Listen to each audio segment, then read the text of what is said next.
ایک بات بڑی واضح ہونی چاہیے کہ بڑا آسان لفظ ہے شرپسند، تخریب کار، دہشت گرد۔ اپنے ملک کے لوگوں کو دہشت گرد کہا جا رہا ہے، اپنے ملک کے لوگوں کو تخریب کار کہا جا رہا ہے، اپنے ملک کے لوگوں کو شرپسند کہا جا رہا ہے۔ لیکن میں آپ کو صرف یہ یاد دہانی کرانا چاہتا ہوں، آپ تاریخ کے اوراق پڑھیں۔ اگر فرنگی دور میں یا اس سے قبل بالاکوٹ کی پہاڑیوں سے لے کر ہندوستان کی آزادی تک بر صغیر کے کونے کونے میں فرنگی سامراج کے خلاف جنہوں نے آزادی کی جنگ لڑی تھی، چاہے وہ حاجی صاحب ترنگزئی ہوں، چاہے وہ خان عبد الغفار خان ہوں، چاہے وہ حضرت شیخ الہند ہوں، چاہے مولانا حسین احمد مدنی ہوں، چاہے ابوالکلام آزاد ہوں، بر صغیر کے طول و عرض میں جن لوگوں نے جدوجہد آزادی لڑی، اپنے دور میں ان کو شرپسند کہا گیا، اپنے دور میں ان کو تخریب کار کہا گیا، اپنے دور میں ان کو دہشت گرد کہا گیا۔ لیکن تاریخ نے ان کو مجاہد لکھا ہے، تاریخ نے ان کو مجاہد کا خطاب دیا ہے۔ جو لوگ اس راستے میں شہید ہوئے ہیں، اس وقت ان کو کہا گیا کہ یہ ہلاک کر دیے گئے، لیکن تاریخ نے ان کو شہید لکھا ہے۔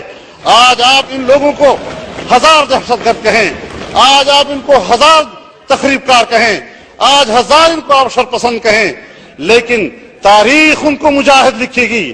آپ ان کو ہزار کہیں کہ ہلاک کر دیے گئے، تاریخ ان کو شہید لکھے گی۔ آپ تاریخ پر کوئی پابندی نہیں لگا سکیں گے۔ لیکن ہمیں فکر صرف اس بات کی ہے کہ مسئلہ خطابات کا نہیں ہے کہ ہم خطابات کے پیچھے پھرتے رہیں۔ ہمیں آج اپنے ملک کا داخل امن چاہیے، ہمیں آج ملک کی سلامتی چاہیے، ہمیں آج ملک کی بقا چاہیے۔ یہی باتیں سن 1965 کے بعد ہم بنگال کے بارے میں سنتے رہے، یہاں تحریکیں چلتی رہی، جمہوریت کو بحال کیا جائے، عام انتخابات کرائے جائیں، عام انتخابات ہوئے، اسمبلیاں وجود میں آئیں، لیکن اس کے باوجود ہم بنگال کو اپنے ساتھ نہیں رکھ سکے۔ ہم ہزار یہاں پر جمہوریت کی باتیں کریں، آئین کی باتیں کریں، لیکن اگر ہمارے مغربی سرحدات کی صورتحال یہ ہو تو شاید ہمارے یہ مطالبات ملک کو بھی نہ بچا سکیں۔ اس لیے حکمرانوں کو سوچنا ہوگا کہ ان کی ان پالیسیوں کے رد عمل میں کیا کیا صورتحال سامنے آ رہی ہے، کیا کیا مسائل ملک کے لیے پیدا ہو رہے ہیں۔ اور بنیادی بات یہ ہے کہ خون ہر طرف بہہ رہا ہے، مسلمان کا بہہ رہا ہے، خون کسی فوجی کا بہہ رہا ہو، خون کسی پاکستانی مجاہد کا اور پاکستانی شہری کا بہہ رہا ہو، خون اسلام آباد میں کسی مظاہرے میں شریک کارکنوں کا بہہ رہا ہو، خون کسی ہوٹل کے اندر پاکستان کے پولیس اور عام لوگوں کا بہہ رہا ہو۔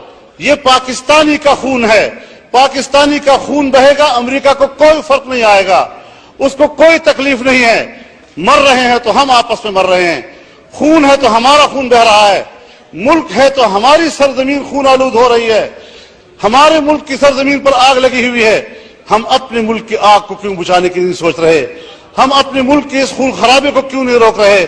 ہم اپنی حکمت عملی پر نظر کیوں نہیں ڈال رہے؟ میں سمجھتا ہوں اگر ہم نے مسئلے کو حل کرنا ہے تو ظاہر بات ہے کہ امریکہ کے ساتھ نام نہاد دہشت گردی اور اس کے خلاف نام نہاد جنگ کے حوالے سے ہم جو امریکہ کے اتحادی بنے ہوئے ہیں، ہمیں اس اتحاد کو چھوڑنا پڑے گا۔